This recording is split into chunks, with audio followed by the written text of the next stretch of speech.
네, 우리 이 시간에 예수님의 비유 이야기라는 제목으로 한번 나눠보려고 하는데, 강의안이 있는데 지금 좀 더 복사를 하러 갔나 봐요. 제가 믿음이 없어가지고 이렇게 많이 오실 줄 모르고 강의안을 좀 적게 뽑았더니 이제 복사하러 가신 것 같아서. 자, 일단 시작하기 전에 여보, 혹시 제 MBTI가 뭔지 혹시 아시는 분? 아무도 없죠? 없으시죠? 저 MBTI 뭐일 것 같아요, 여러분? 화내지 마시고요. 그냥 화는 내지 마시고. 제가 I일까요? E일까요? 제가 외향적인 것 같아요? 내향적인 것 같아요? 지금 약간 전체적으로 내향적인 것 같다라는 이야기를 많이 하시는데, 저는 놀랍게도 E입니다. 굉장히 외향적이고, 사람 만나는 거 좋아하고, 빨빨거리면서 돌아다니는 거 좋아하고, 사람을 만나면서도 쉴 수 있는, 사람 만나면서도 에너지를 채울 수 있는 그런 사람입니다. 안 믿으시는 것 같은데 진짜긴 해요. 그리고 제가 직관적일까요? 아니면은 저 S와 N이 뭐였죠? 단어가 갑자기 생각이 안 나서. S, 직관과 뭐였죠? 감각. 직관적일까요? 감각적일까요? 제가. S가 뭐죠? 근데 청년대. 사실이에요. 저는 굉장히 사실적인 사람입니다. 자, 그리고 F랑 T가 있죠. 요즘 제일 핫한 거. 감정적이냐, 사실을 가지고 하냐, F냐, T냐라고 하는데, 저는 감정적일까요? 굉장히 사실적일까요? 이거는 되게 다들 통일을 하시네요. 저는 별로 이렇게 감정적이지 못한 사람이에요. 굉장히 그러니까 누군가가 아프다 이러면은 어떡해, 어쩌다가 아프겠다 이게 아니라 병원 안 가나? 빨리 병원을부터 가라. 뭐 하는데 지금? 약간 이렇게 공감을 해주는 그런 사람입니다. 마지막으로 저는 계획적일까요? 아니면 계획적이지 않을까요? 여러분들이 보시기에는 어떨 것 같아요? P일까요? J일까요? 뭐 어떤 사람들은 J라고 하시고 어떤 사람들은 P라고 하는데, 저는 일단 검사를 해본 P로 나오긴 해요. P로 나오긴 하는데 나름대로 J처럼 살고 있습니다. 살아남기 위해서. 이 세상에서 P로 그냥 살기에는 너무 힘들더라고요. 살아남기 위해서 J로 살고 있는데, 자, 그럼 한 가지만 더 여쭤볼게요. 몇 가지 여쭤보는데, 저는 디스크 검사를 하면 뭐가 나올까요? 기질 검사. 디스크라 하면 어려우니까 기질 검사하면 저는 뭐 나올까요? 담즙, 다열, 우울, 뭐였죠 하나가? 점액. 요 네 가지가 있는데 뭐가 나올까요? 자, 일단 누가 봐도 다혈같이 생겼죠. 그죠? 관상이 약간 다혈의 관상이죠. 하나 더 뭐가 있을까요? 여러분들이 보시기에는 어때요? 그냥 보통 다혈과 우울이 같이 있으면 약간 정신적으로 문제가 있는 사람이지 않을까요? 다혈과 뭐가 있을까요? 저는 여러분들이 보시기에는 어떻습니까? 다혈과 담즙이거든요. 저는 다혈과 담즙이 있고, 자, 한 가지 또 고전적인 이야기를 한번 해보겠습니다. 저는 혈액형이 뭘까요? B형. B형이면 보통 나쁜 사람 아닌가요? A형. A형은 소심하다. 그죠? AB형의 특징이 뭐였죠? 제정신이 아니다. 보라색 좋아하고 좀 또라이고. 그죠? O형 뭘까요? 다혈질이고 굉장히 성격이 불같고. 그죠? 저는 A형입니다.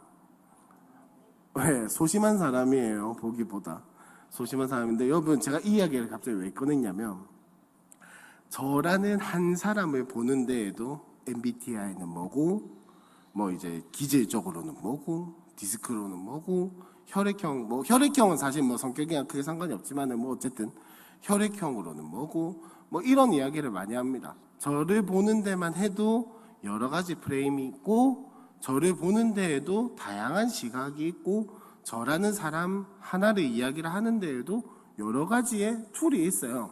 자, 이 이야기를 왜 하냐? 여러분, 오늘 제가 주제를 잡은 게 예수님의 비유 이야기입니다. 비유 이야기인데, 뭐 쉽게 이야기를 하려고 비유 이야기를 하자고 한 거고, 실제로 제가 하고 싶은 이야기는 뭐냐면은, 예수님에 대해서 이야기를 하는 네 가지 관점을 우리가 한번 종합해서 보고, 예수님이 하나님 나라를 가지고 이야기를 하실 때 비유로 많이 이야기를 하셨잖아요. 그죠? 비유로 많이 이야기를 하셨는데, 이 비유조차도 보는 사람에 따라서, 듣는 사람에 따라서 이해하는 관점이 다르고 말하는 사람에 따라서 강조하고 싶은 게 다를 거잖아요. 그죠? 예를 들어서 한번 이야기를 해봅시다. 누군가가 저에 대해서 이야기를 할 때 어떤 사람은 저의 소심함에 대해서 이야기를 하고 싶을 거예요. 어떤 사람은 저의 뭐랄까요, 뭐 신체적인 부분에 대해서 이야기를 하고 싶은 사람도 있을 거고, 어떤 사람은 저의 지능적인 부분에 대해서, 어떤 사람은 저의 감정적인 부분에 대해서, 어떤 사람은 저의 뭐 다른 모습에 대해서 이렇게 이야기를 하고 싶을 겁니다. 그러면 그 모두가 다 저에 대한 이야기이지만은 다 다른 이야기를 할 거예요. 그죠? 제가 내향적이다라고 이야기를 하고 싶은 사람, 뭐 저도 내향적인 부분이 있으니까. 하여튼 저라는 사람에 대해서 똑같이 이야기를 하고 있음에도 불구하고 말하는 사람의 관점에 따라서 이야기가 충분히 달라질 수 있고, 똑같은 내용을 가지고 이야기를 하더라도 말하는 사람이 강조하는 거에 따라서 내용이 전혀 다르게 전달될 수도 있다라는 이야기입니다. 그거를 보여주는 아주 좋은 예가, 특히 그거를 예수님한테 적용한 아주 좋은 예가 뭐냐? 복음서라는 겁니다. 마태복음, 마가복음, 누가복음, 요한복음, 4가지 다 저자가 다르고 쓰여진 시기가 다르고 상황이 다르고 의도가 다르고 목적이 다르고 읽는 대상이 다르고 다 달랐단 말이에요. 자, 그러면 똑같이 예수님이 하나님 나라에 대해서 이야기를 한 것들, 하나님 나라에 대한 비유를 든 것들, 예수님이 말씀하신 것들 다 똑같이 이야기를 했지만은 기록한 사람에 따라서, 쓴 사람에 따라서 다 다르게 쓸 수밖에 없다는 겁니다.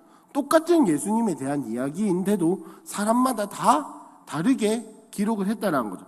우리가 수요성경대학 한 몇 주 동안 하면서 이거를 한번 이야기를 해보려고 합니다.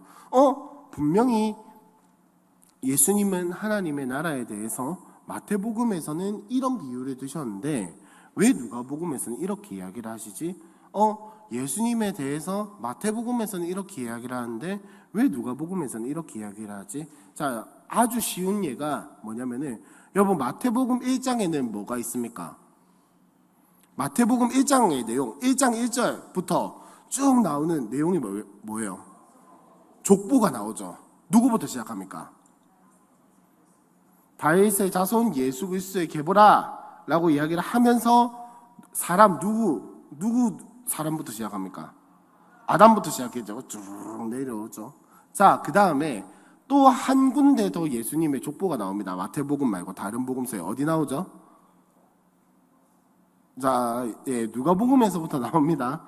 누가복음에서부터 나오는데, 누가복음은 아담부터 시작할까요? 예수님부터 시작할까요? 예수님부터 시작하거든요. 예수님으로부터 시작해서 하나님에서 끝나요. 자, 똑같은 예수님의 족보에 대해서 이야기를 하고, 똑같은 예수님, 똑같은 유대적인 배경, 똑같은 예수님에 대해서 이야기를 하려고 하는데, 마태복음은 아담부터 시작해서 예수님으로 끝나고, 누가복음은 예수님으로부터 시작해서 하나님으로부터 끝난단 말이에요. 똑같은 예수님의 족보를요, 다른 사람의 이야기를 하는 게 아닙니다. 근데 왜 마태는 그렇게 썼고 누가는 저렇게 썼는가? 그거에 대한 이야기를 수요성경대학 때 해보자 라는 겁니다. 물론 저도 힘들겠죠. 저도 많이 어렵고 책을 할 때 많이 읽어야겠지만은, 오늘은 그래서 그러려면 마태복음이, 마가복음이, 누가복음이, 요한복음이 어떠한 생각을 가지고 이 쓴 사람들이 도대체 예수님의 어떤 부분에 대해서 이야기를 하고 싶어서 이렇게 복음서를 썼는가를 간략하게 이야기를 한번 해보려고 합니다. 자, 그 강의안 다 받으셨는 것 같은데 1번 한번 보시면요, 예수님의 비유라고 되어 있는데, 예수님의 이야기에는 환호와 공격이 동시에 항상 뒤따랐다입니다. 무슨 말이냐면은, 예수님이 비유로 이야기를, 하나님 나라를 이야기를 하시고 예수님이 비유로 무엇인가를 이야기를 하면 항상 반응은 2가지 중에 하나였어요. 예수님의 말씀을 듣고 따라가든지, 아니면 예수님 말씀을 듣고 튕기든지, 예수님 말씀을 듣고 순종하든지, 아니면 예수님을 떠나가든지, 보통 이 둘 중에 하나였단 말이에요. 예수님이 이 땅에 오셔서 하나님의 말씀을 전하고 하나님 나라를 이야기를 한다 할지라도 모든 사람들이 다 좋아하지는 않았다라는 겁니다. 그죠? 우리가 생각하기에 예수님이 이 땅에 오셔서 이야기를 하시고 하나님 나라에 대한 비유를 막 하시면은 다 좋아가지고 막 베드로가 설교 한 방에 막 몇천 명씩 전도했던 것처럼 예수님 또한 그랬을 거라고 생각을 하기 마련인데, 우리의 상상 속에서는, 우리의 기대 속에서는 실제로 복음서를 읽어보면 그렇게 하던가요? 아니죠. 예수님도 보면 한 명 한 명 붙들고 기도하시고 말씀 전하시고 그 많은 사람들에게 설교하시면서도 한 명한테 집중해가지고 말씀을 전하실 때도 있고, 때로는 다수한테 하실 때도 있고, 때로는 말씀을 전하시면서 기적을 베풀고 모든 사람들이 좋아할 때도 있지만, 또 때로는 사람들이 쫓아와서 예수님을 죽이려고 하고, 또 때로는 예수님이 말씀을 전한 의도와는 전혀 다르게 예수님을 오해하고 곡해해서 자기네들 마음대로 하려고 했던 시기도 있었습니다. 예를 들어서 오병이어 사건 아시죠? 오병이어가 무슨 사건이죠, 여러분?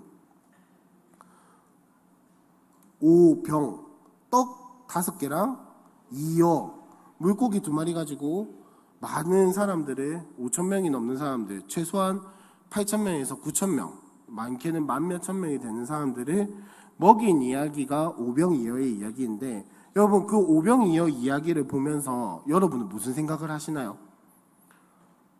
예수님, 역시 우리 예수님 멋있네, 이렇게 생각을 단편적으로 생각을 하면 그렇고, 역시 예수님은 하나님의 아들이니까 뭐 이런저런 생각들을 하면서, 또 우리의 생각 속에서 할 수 있는 생각은 뭐냐면은, 예수님이 하나님의 아들이시고 이것을 통해서 하나님 나라를 보여주시는구나, 뭐 하여튼 여러 가지 생각을 할 수가 있겠죠. 근데 이거는 제3자의 입장에서 이야기를 읽는 우리의 입장이고, 실제로 그 사람들은 예수님의 그 자리에서 어떻게 하려고 했냐면, 우리를 로마의 지배에서, 우리나라로 치면 일제강점기에서 구원해줄 어떤 능력 있는 리더로서 사막 추앙을 하려고 했단 말이에요. 그러니까 예수님이 어떻게 하셨어요? 사실 예수님의 의도는 그게 아니었는데 예수님이 어떻게 하셨습니까? 급히 배를 타시고, 배를 탄 게 아니라 제자들의 배를 태워 보내시고 본인은 다른 데 가셔서 산속에서 기도하시다가 내려오시는 그런 모습을 우리가 보게 됩니다. 여러분, 우리가 예수님의 이야기들을 읽으면서 우리도 마찬가지로 이 오병이어 사건을 겪은 사람들과 똑같은 행동을 할 수도 있다라는 겁니다. 분명히 예수님 이야기를 읽고 예수님에 대한 이야기를 들었는데, 예수님에 대한 이야기를 듣고 십자가의 이야기를 듣고 복음에 대한 이야기를 들었는데, 그거를 하나님 나라 이야기가 아니라 내 마음대로, 내 생각대로 예수님의 말씀에 순종하는, 여기에서 말하는 예수님의 이야기에 환호하고 따라가고 순종하고 믿고 나아가는 것이 아니라 오히려 비난하고 공격하고, 예수님 내한테 이렇게 이야기 안 하셨잖아요. 예수님 내가 기도하면 다 들어주신다면서요. 예수님 내가 뭐 하면 다 해주신다면서요. 에이, 이거 성경에 기록되어 있는 이야기랑 다르네, 예수님이 했던 이야기랑 다르네 라고 하면서 내 마음대로 예수님을 생각하는 그런 상황에 빠지지 않았으면 좋겠다. 그래서 이번에 보시면 결국 예수님이 비유를 가지고, 예수님이 많은 비유를 하셨잖아요. 비유를 가지고 이야기를 하고 싶었던 핵심은 뭐냐? 하나님 나라예요. 하나님 나라. 다른 게 아니라. 강의 하나 한번 적어볼까요? 예수님이 전하고자 한 핵심은 뭐냐면 하나님의 나라입니다. 그러면 그냥 하나님 나라를 쭉 설명하시면 되지 왜 비유로 이야기를 했는가? 자, 밑에 보시면 누구나 이해할 수 있는 일상의 이야기로 전달하기 위해서. 여러분, 혹시 하나님 나라 가보신 분, 천국에 한번 가보신 분, 그 하나님 계신 곳에 저 하나님 하늘 보좌 우편에 한번 잠깐 갔다 와 보신 분, 뭐 보통 대부분 아마 많이 가셔도 문턱까지 갔다 오셨을 거예요, 그죠? 죽기 직전에 막 문턱 깔딱깔딱 하다가 이렇게 오신 분들도 뭐 하여튼 그 정도일 텐데, 여러분 우리는 아무도 하나님 나라를 가본 적이 없어요. 그 누구도 가본 적이 없어요. 근데 예수님이 예수님의 입장에서 하나님 나라에 착 설명을 하면 알아들을 수 있을까요? 없겠죠. 5살짜리 애기한테, 자 봐라, 아빠가 회사에서 이런 일을 해가지고 월급을 얼마를 받고 세금은 얼마를 떼고 연금은 얼마를 떼고 이렇게 해가지고 우리 집에 뭐 집세가 얼마고 전기세가 얼마고 공과금이 얼마고 우리 집은 이런 생활비를 가지고 이렇게 살아간다라고 5살 애한테 설명을 하면 5살 애가 감명을 받을까요? 도망칠까요? 도망치겠죠. 5살짜리 애면, 정상적인 5살짜리 애라면 감명을 받는 게 아니고 도망을 쳐야 돼요. 와, 우리 아빠가 이렇게 열심히 돈을 벌고 있구나. 우리를 먹여 살리기 위해서 이렇게 열심히 사시는구나가 아니라 무슨 소리예요 하면서 울면서 도망치는 게 5살짜리 애입니다. 예수님이 하나님 나라를 우리한테 설명을 하시는 게 바로 그렇다는 거예요. 자, 그러면 5살짜리 아기한테 아빠가 월급을 받으면서 일하고 있다. 혹은 아빠가 너희를 먹여 살리기 위해서 열심히 애를 쓰고 있다를 설명하려면 어떻게 해야 할까요? 그 아이에 맞는 언어를 사용을 해줘야겠죠. 5살짜리 애한테 맞는 이야기. 뭐라 설명을 해야 할지 저는 아직 감이 안 잡히는데, 예를 들면 그 아이한테 맞는, 5살짜리한테 맞는, 어린이집을 다니는 아이의 수준에 맞는 언어로 바꿔서 이야기를 해줘야겠죠. 제가 지난 주일부터 초등 2부 아이들을 데리고 이제 설교를 하고 있거든요. 그 전까지는 청소년부를 하고 있다가, 근데 갭 차이가 너무 심한 거예요. 야, 이거 어떡하지? 근데 이 어떡하지는 무슨 그거냐면은, 설명을 하는 것 자체는 무리가 없는데, 야, 이거를 도대체 무슨 언어로 바꿔야 이 아이들이 알아들을까?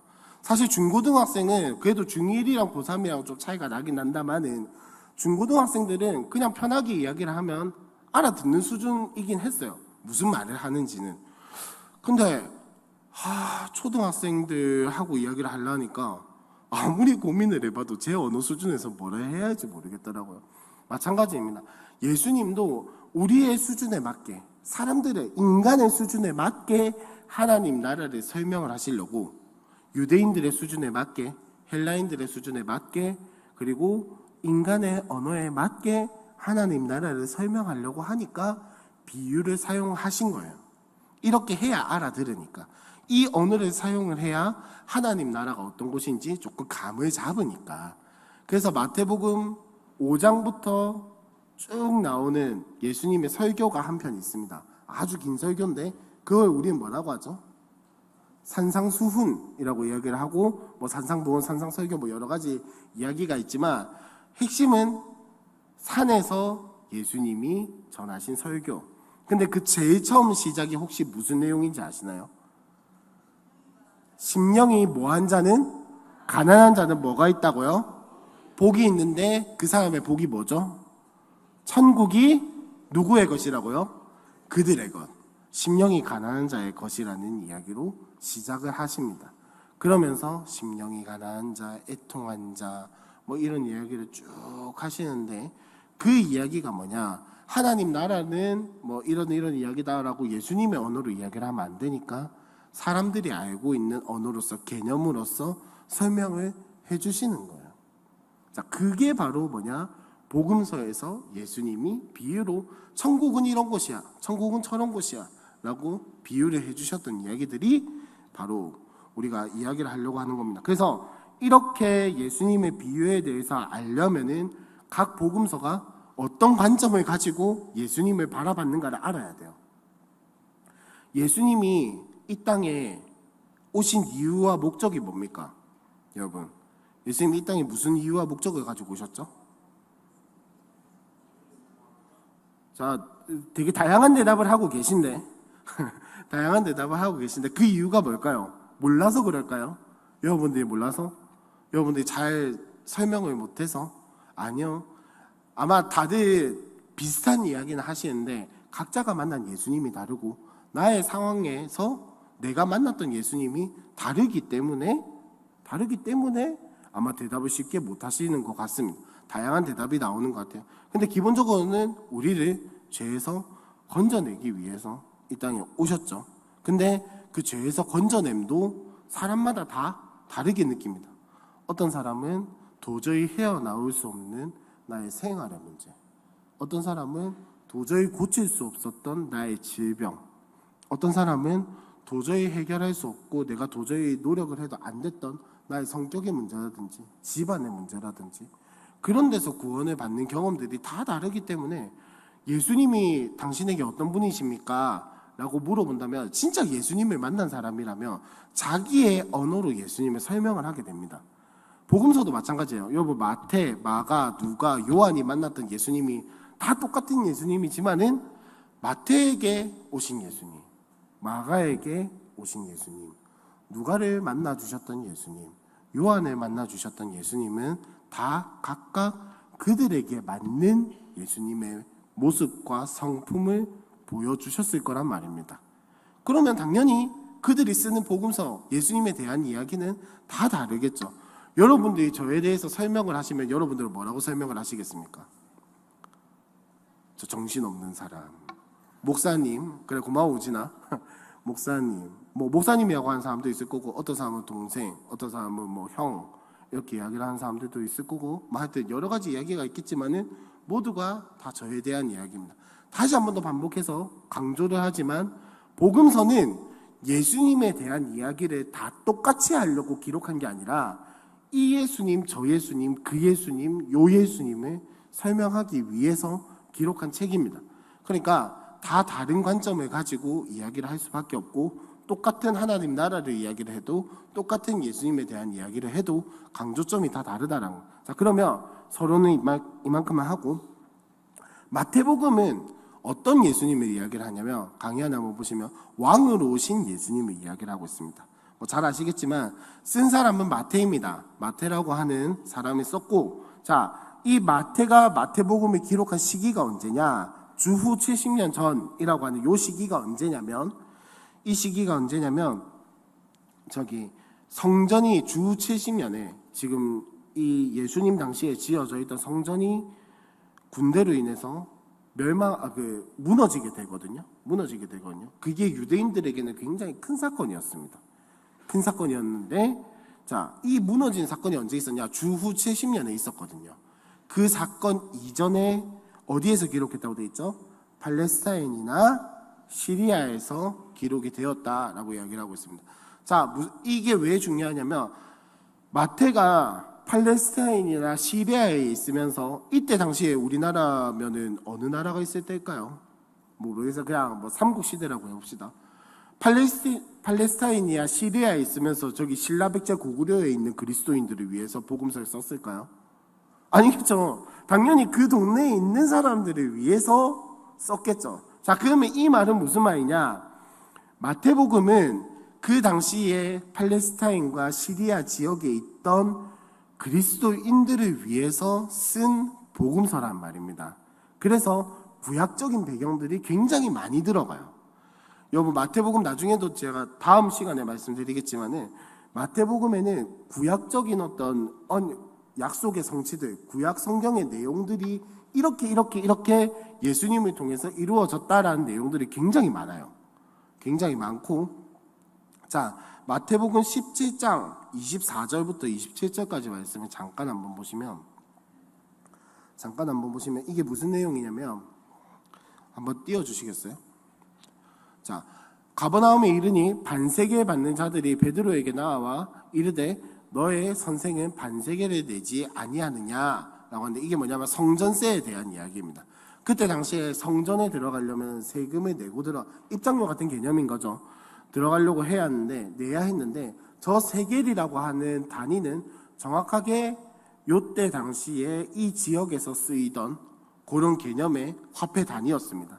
즉, 이 언어로 표현을 한다는 거죠. 여러분, 우리가 다른 나라 가면 돈을 환전해서 쓰잖아요. 그죠? 우리나라 돈의 가치를 가지고, 우리나라 화폐를 가지고 하지 않는 것처럼, 이 성경을 쓴 사람들도 마찬가지로 화폐의 단위를 바꿔서, 이걸 읽는 대상이 누구냐에 따라서 화폐의 단위를 정확하게 바꿔서 설명을 해주는 겁니다. 그래야 좀 더 쉽게 알아들을 테니까요. 자, 넘어가서, 그래서 대상은 누구냐? 팔레스타인이나 시리아에 있는 교회들입니다. 그 목적은 뭐냐? 왕으로 오신 예수님은 누구이신지를 설명하기 위해서 이 책을 썼다라는 겁니다.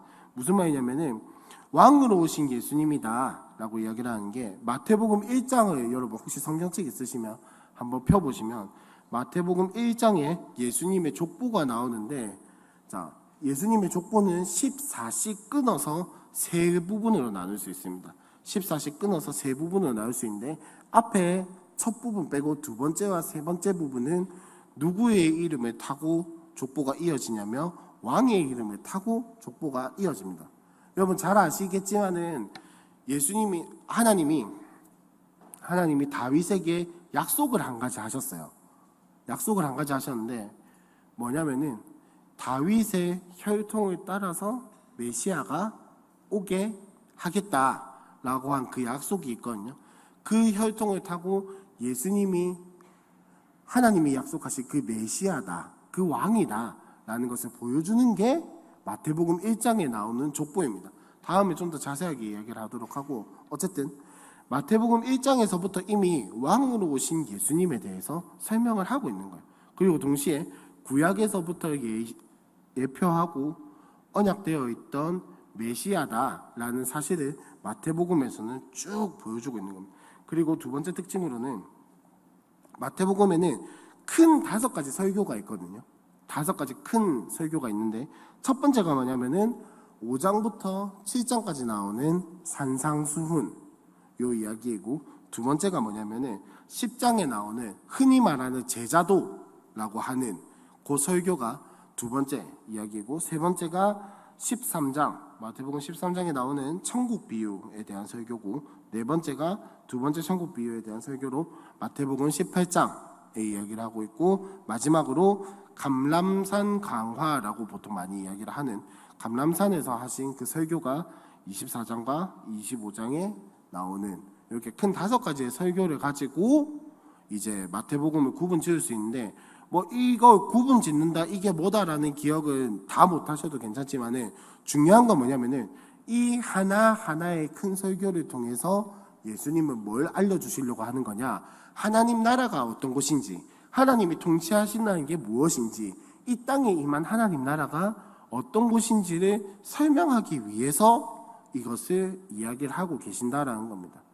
그래서 예수님이 왕으로 이 땅에 오셨다라는 것은 이 땅에 군림한다라는 이야기가 아니에요. 여러분, 구약시대에서 다윗과 솔로몬이 아주 괜찮은 왕으로 평가를 받았죠. 여러분, 다윗과 솔로몬의 이야기를 한번 잘 생각을 해보시면 지금 한번 잘 떠올려 보세요. 무슨 이야기든 상관이 없습니다. 잘못했던 이야기 말고 솔로몬이 잘했던, 다윗이 잘했던 이야기를 한번 떠올려 보세요. 그 사람들이 왕으로서 나라에 군림하려고 했습니까? 아니죠. 나라에 군림하려고 하지 않았어요. 그들은 어떻게 했냐면 하나님의 통치를 이 나라에 대신 내가 보여주겠다. 하나님, 내가 왕으로서 이 나라에 어떻게 군림할 수 있을까요를 기도한 게 아니라, 다윗과 솔로몬은 하나님, 내가 왕인데 어떻게 하면 하나님 말씀대로 이 나라를 통치할 수 있을까요를 아주 잘 보여준 왕이거든요. 예수님도 마찬가지예요. 하나님 나라를 이 땅에 소개하고 알리는데, 하나님 나라 이 땅에 뭐 이렇게 위에 군림하겠다, 이렇게 억압하겠다, 이게 아니라 하나님이 어떻게 통치하시는지를 자기가, 예수님 본인이 직접 몸소 보여주고 알려주고 하는데 그 뜻이 있는 거거든요. 그래서 예수님이 왕으로 오셨다는 거예요. 군림하는 왕이 아니라 진짜 하나님의 통치를 이 땅에 보여주는 왕. 그래서 왕으로 오신 예수님입니다. 짧고 굵게 하라 했는데 죄송합니다. 빨리 끝낼게요. 자, 이제 빨리 끝낼 수 있어요. 하고 싶은 이야기 다 했어요. 자, 아까 세 번째 특징 보시면 구약 예언의 성취라고 되어 있는데, 아까 말씀드린 것처럼 마태복음에는 구약의 내용들이 굉장히 많이 등장을 하고 구약의 사상들도 많이 등장을 합니다. 요거는 다음 주부터 살펴보면서 차차 이야기를 한번 해볼게요. 어쨌든 이 구약의 내용들을 이미 알고 있는 사람들에게 예수님에 대해서 설명을 하고 있기 때문에 오히려 이 구약적인 내용들을 같이 연결을 시켜서, 야, 예수님이 구약에서 이야기를 하시던 이런 분이야 라고 이야기를 하는 게 더 와닿는다는 거죠. 자, 그 다음 두 번째, 마가복음은 하나님의 아들이며 종으로 오신 예수님에 대해서 이야기를 하고 있습니다. 마가복음은 그 사도행전에 나오기도 하고 누가, 베드로, 바울이 사도행전에서 계속해서 언급했던 마가 요한이라고 할 수 있습니다. 그리고 두 번째로 시기와 장소가 언제냐, 베드로가 살아있을 때쯤에 50년대 후반 로마에서 기록하지 않았을까라고 생각을 합니다. 자, 이게 왜 중요하냐면 여러분, 마가복음을 잘 읽어보시면 약간 베드로가 주인공이에요. 예수님이 물론 예수님이 주인공이지만은 그 바로 밑에 조연 중에서 대빵이 누구냐? 베드로예요. 그래서 베드로가 뭐 한 걸 엄청나게 크게 강조를 해요. 엄청나게 크게 강조를 해요. 왜냐? 마가 요한이 예수님과 함께 다니면서 직접 뭐 본 것보다는 베드로의 이야기를 듣고 복음서를 기록한 게 많기 때문에. 그러니까 베드로는 얼마나 신났겠어요. 그죠? 자기 이야기 막 하고, 야, 내 물에 빠졌을 때 예수님이 건져줬디 이러면서 막 얼마나 신나게 이야기했을까. 하여튼 또 서로 또 잡소리가 길었는데 아무튼 자, 그 다음에 마가복음에서 또 특징적인 게 뭐냐면은 이 대상과도 직접적으로 연결이 되는데 헬라권에 속한 특히 로마에 거주하는 이방인 그리스도인들에게 예수가 누구신지를 설명하기 위해서 기록된 게 이제 그런 어떤 내용이 많습니다. 왜 그러냐면 자, 마가복음에 보면 보아노게 무슨 뜻입니까, 여러분? 혹시 성경 많이 읽으신 분들은 보아노게 하면은 우리 아들 누구를 뜻하는 말이죠? 누구를 뜻하는 말이죠? 자, 다음에 이야기를 합시다. 여러분 한번 공부해서 오세요. 읽어서 오세요. 자, 그 다음에 마가복음에 또 무슨 말이 나오냐면 달리다굼. 달리다굼 무슨 뜻입니까? 깨어라, 일어나라, 달리다굼. 그죠? 우리 찬양할 때 많이 불러요. 소녀여 일어나라. 그 다음 고르반. 고르반 혹시 아십니까? 고르반. 하나님께 드림이 되었다. 하나님께 바쳐졌다. 이런 뜻입니다. 그 다음 에바다. 에바다 말고 에바다예요. 알겠죠? 에바다 열려라. 그 다음 바디메오. 바디메오. 힌트입니다. 바디메오예요. 디메오의 아빠, 아들. 그죠? 뭐 그 다음에 아바, 골고다, 엘리 라마 사박디니 이런 말들이 나오는데 이게 다 뭐냐면은 히브리어가 아니에요. 헬라어도 아니고 아람어입니다. 아람어. 왜 이 이야기를 하냐면은 히브리어를 잘 모르는 사람들, 헬라 문화권에 속한 사람들이 이 히브리어보다는 아람어에 더 익숙하기 때문에 이들의 언어로 바꿔서 복음서에서 이야기를 해주고 있는 겁니다. 무슨 말인지 이해하셨죠? 그렇기 때문에 이런 것뿐만 아니라 뭐 이제 시간 계산법이라든지 혹은 그 마가복음에 보시면은 군대, 시위병, 뭐 채찍질, 뜰, 백부장 이런 이야기들이 이런 단어들이 많이 나오거든요. 근데 이 단어들이 한글로 보면 잘 모르는데 원어로 보면은 히브리어나 헬라어적인 용법이 아니라 라틴어에서 가져온 말을 많이 사용을 하고 있습니다. 무슨 말입니까? 그 사람들의 언어에 맞게 용어를 바꾸어서 설명을 하고 있다는 거죠. 그러니까 라틴어를 많이 사용했던 요 로마권에서 거하고 있던 그리스도인들을 위해서 쓰여진 책이다라고 할 수가 있겠습니다. 자, 그래서 목적은 뭐냐면은 하나님 마가복음 1장 1절에 나오는 하나님의 아들 예수 그리스도의 복음의 시작이라라고 이야기를 하는 하나님의 아들인 예수님을 통해서 복음이 시작되는 것을 알려주기 위한 것이 마가복음입니다. 즉 예수 그리스도가 어떤 분이냐? 하나님의 아들이다라는 거예요. 왜냐면은 이 로마권에 속한 사람들을 여러분 우리 잘 아는 신화가 하나 있죠. 우리나라에 가장 많이 퍼져 있고 가장 아이들에게 많이 읽혔고 가장 만화로 많이 만들어진 신화가 그리스 로마 신화에 익숙한 사람들은 하나님의 아들이다라고 하면은 어떤 종교의 신적인 존재 혹은 종교에서 높은 위치를 차지하고 있는 사람 혹은 로마 황제와 같은 사람들만을 떠올리게 마련이에요.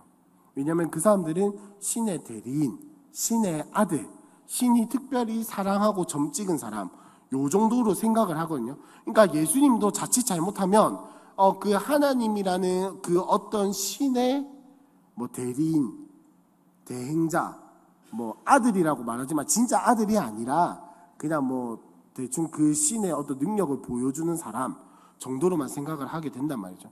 그거를 바꾸려고 하는 거예요. 하나님의 아들이 어떤 분이신가? 하나님의 아들이 어떤 일을 행하셨는가? 하나님의 아들이라는 이 예수님이 어떤 분이신가를 정확하게 설명하기 위해서 이제 쓰여진 책이다. 근데 특징을 보시면은 뭐냐면은 복음이라고 하는 단어가 이 신약성경에서 처음 쓰여요. 처음 마가복음에서. 그다음 두 번째 굉장히 역사적입니다. 그래서 예수님의 행적을 가장 시간 순서대로 표현을 한 성경책이라고 이야기를 하고 있어요. 왜? 그리스 로마 사람들은 그 그리스 로마 신화의 그 다신관이라든지 신적인 문화에 찌들어 있기 때문에 역사적인 예수에 대해서 설명을 해줘요. 아니면은 예수님이 저기 어디냐 그 그리스 로마 신화의 헤라클레스와 같은 그런 존재로 생각을 하기 마련이란 말이에요. 자, 그 다음 마지막으로 하나님의 아들이다 라는 것을 강조하기 위함이고, 자, 세 번째 복음서를 한번 보도록 하겠습니다. 누가복음은 사람으로 오신 예수님에 대해서 이야기를 하고 있는데, 여러분 이 책을 쓴 사람은 여러분들이 잘 아시겠지만 누가입니다. 누가고, 이 누가는 사도행전에서 나오는 의사, 그러니까 사도 바울의 동역자인 의사 누가인데, 요 누가복음은 아마도 사도행전의 이야기가 끝나갈 때쯤에 보면은 사도 바울이 로마로 잡혀가잖아요. 그죠? 가이사랴 감옥에 있다가 로마 감옥으로 잡혀가는데 아마 그 사이 어딘가쯤에서 기록을 했을 것이다 라고 합니다. 근데 누가복음은 정말 독특하게도 다른 복음서들과는 다르게 대상이 아주 명확해요. 혹시 누군지 아시나요? 데오빌로 가카. 근데 이 데오빌로 가카라는 사람이 어떤 사람입니까? 예수님에 대해서 조금 아는 사람이에요. 그래서 누가복음을 쓸 때 누가가 데오빌로 가카에게 이 복음서를 써주면서 뭐라고 이야기를 하냐면, 당신이 조금 알고 있는 그 예수에 대한 믿음과 내용을 조금 더 확실하게 해주기 위해서 내가 이 복음서를 씁니다라고 이야기를 하거든요. 자, 무슨 말이냐면은 쉽게 말하면 이 누가복음은 이미 예수님에 대해서 알고 있는 사람에게 예수를 믿는다는 것이 무엇인지 확실성을 부여해주고, 네가 믿는 예수가 헛것이 아니라 진짜다. 진짜다. 네가 믿는 예수가 신화 속의 예수가 아니라 진짜 이 땅에 사람으로 오셔서 우리를 위해서 이 땅에서 살아가시고 채찍을 맞으시고 죽임을 당하고 부활하신 살아있는 인간으로 오신 예수다라는 사실을 확실하게 증명을 해주는 거예요. 근데 이게 참 하나님이 대단하신 게, 참 하나님의 섭리하심이라고 느껴지는 게, 여러분 누가의 직업이 뭐라고요? 의사. 의사만큼 신체적인데, 인간의 신체적인 것에 대해서, 의사만큼 그 인간의 뭐랄까요, 이거에 대해서 잘 알고 있는 사람이 있을까요, 없을까요? 없겠죠. 그러니까 누가복음에 보면은 의학적인 용어라든지 이런 것들이 굉장히 많이 나와요. 그냥 뭐 딴 데선, 예를 들면 이런 겁니다. 딴 데서는 손 붓는 병 이렇게 이야기를 하는 거는 누가복음에서 정확하게 수종병 이런 식으로 단어를 선택해서 사용을 하는 거예요. 그래서 예수님이 뭐 배가 고프셨다, 밥을 먹으셨다 이런 것도 그냥 두루뭉술한 표현이 아니라 정확하게 식사를 잡수셨다 뭐 이런 식으로 표현을 하는 거예요. 무슨 말인지 이해하셨죠? 그렇게 누가복음을 통해서 예수님에 대한, 예수님이 누구신가를 확실하게 보여주는 것이 이 누가복음의 이제 의도입니다. 그리고 더 나아가서 특징에 보시면 상세한 기록도 있고 하지만 약자들에 대한 관심이 많이 있어요. 여러분 선한 사마리아인 비유는 누가복음에만 나옵니다. 누가복음에만 나와요. 그러니까 예수님이 분명히 선한 사마리아인, 사실 선한이란 말도 안 붙지만 이 사마리아인 비유에 대해서 예수님이 이야기를 하셨는데 다른 사람들이 못 들었을까요? 못 들어서 안 적었을까요? 누가만 들었을까요? 아니요. 누가는 예수님이 그렇게 활동을 하실 때 제자들처럼 옆에서 항상 붙어 다니는 사람이 아니었어요. 다 듣고 기록을 했단 말이에요. 다른 사람들에게 인터뷰하고 이야기를 듣고 했단 말이에요. 물론 직접 들은 것도 있겠지만, 근데 누가만 선한 사마리아인 비유를 놓치지 않고 기록을 했어요. 왜일까요?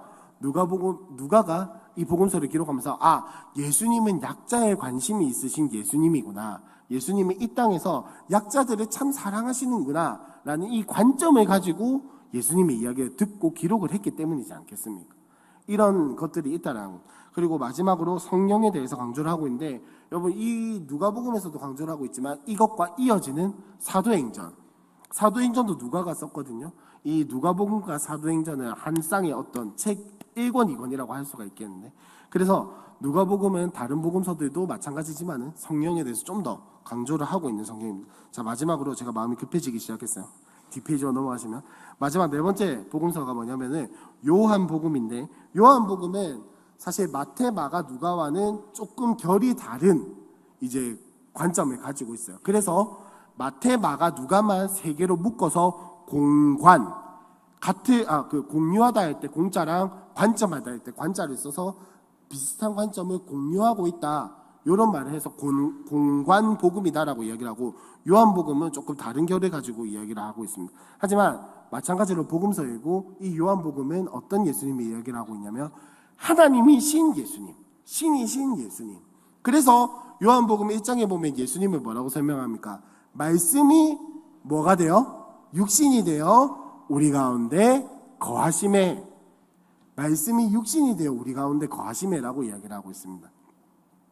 그래서 이 사도 요한은 이제 요한복음을 쓰면서 하나님이신 예수님에 대해서 강조하고 싶은 거고, 시기는 이게 조금 많이 이후에요. 다른 복음서들에 비해서 아마 80년대쯤이지 않을까라고 생각을 하는데, 자, 장소가 보면 어디라고 되어 있죠?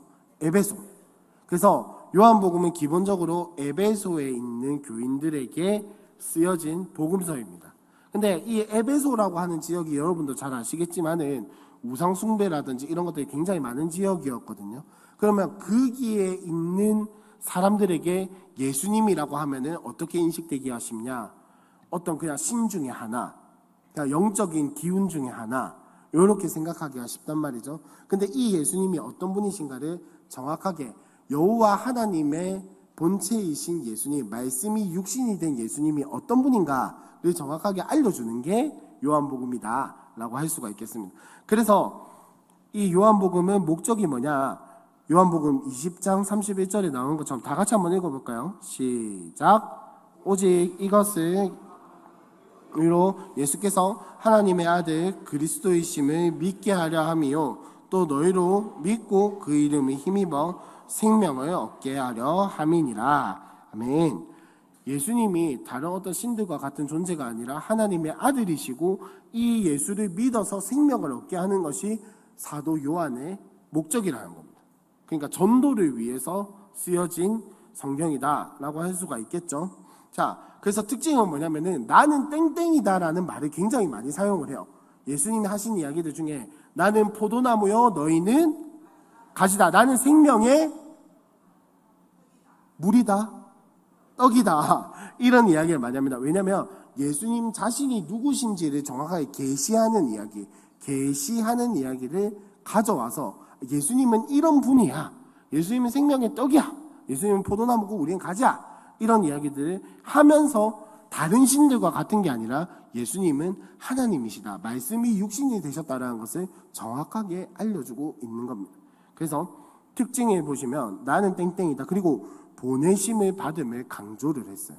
그냥 어디선가 자연스럽게 똥 하고 생긴 게 아니라 하나님께서 보내셨다. 예수님은 자기가 스스로 나와가지고 내가 득도해가지고 이런 가르침을 하겠다가 아니라 하나님이 보내셨다라는 것을 강조를 하고 있습니다. 마지막으로 구약에 있는 절기라든지 그리고 성소의 어떤 의미들을 성취했다라는 것을 요한복음에서 그런 이미지들을 가져와서 성취되었다라는 것을 많이 이야기를 하고 있습니다. 조금 길었는데 마무리를 하자면, 이 앞으로 몇 주 동안 예수님의 비유 이야기를 하면서 네 가지 복음서들이 각각 어떤 관점을 가지고 예수님을 바라봤는가를 우리가 보면서 첫 번째는 조금 더 다채롭게 예수님을 이해를 했으면 좋겠고, 두 번째로는 아까 목사님이 말씀하신 것처럼 복음서의 이야기들이 사실은 그렇잖아요.